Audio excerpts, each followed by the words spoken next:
Local Weather Authority.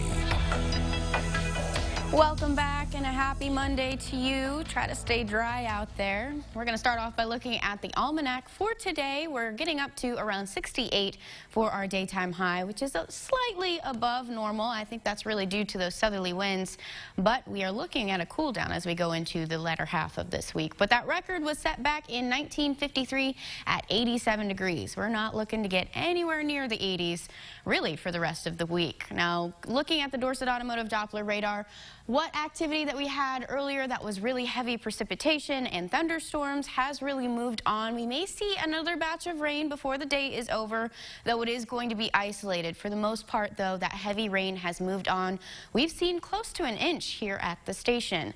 Those temperatures regionally are in the 60s, upper 50s, and even in the 70s down to the southeast. But for the most part, we are in the lower 60s here in the Wabash Valley. Terre Haute is at 62, and surrounding Mattoon is at 62, 61 in Robinson, and one of our warmer spots is Vincennes at 65. Now we're going to hold on to those mid-60s, although it may feel a little bit muggy outside. Those winds are helping to move that system along, coming from the southeast right now. Now it is gusting. We have seen upwards of 20 miles per hour throughout the afternoon. It slows down and then it creeps back up. So once again, if you are driving today on the interstate, make sure to give yourself a little extra room because those strong winds can push you or move you around on those roads.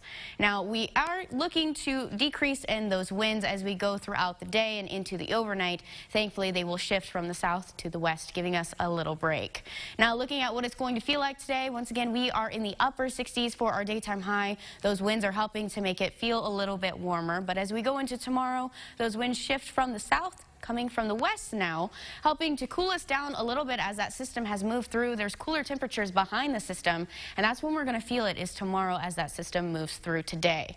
Now looking at the next couple days, here's what we can expect. 57 for our daytime high on Tuesday. We do recover, but we really have isolated chances of rain for the rest of the week, off and on, even into Sunday. For the most part, though, we are in the clear. We could see, once again, some rain still linger around as we get into the latter half of the afternoon. But for the most part, that heavy rain has moved on, thankfully. But we have seen roughly an inch, maybe a little bit more in certain areas of the Wabash Valley. Now, Futurecast is showing for the majority of that is moving out by the evening. By that drive home, we should be dry. Maybe some clouds still lingering. And then it will clear up as we go into the overnight. But those clouds do return as we go into Tuesday. Though it is looking like we are staying dry, we still have chances of precipitation lingering over us for the rest of the week. For today, though, 68 is our daytime high. It's going to be rainy and once again windy as we go through the day. They will start to taper off as we get into the evening. 45 for our overnight low, and going into tomorrow, Tuesday, we dip down into the 50s. 57 for our daytime high, so it is going to be a cool start to our Tuesday. Thankfully, though, as that system moves through, we will recover rather quickly from that and get back to those normal 60-degree marks for our October. But as we go into the end of the week, that's when we could see some more rain, some scattered precipitation on Sunday. But for the most part, normal. Yeah, pretty dry. Yeah. Get through today. We do have to get through today. Yeah.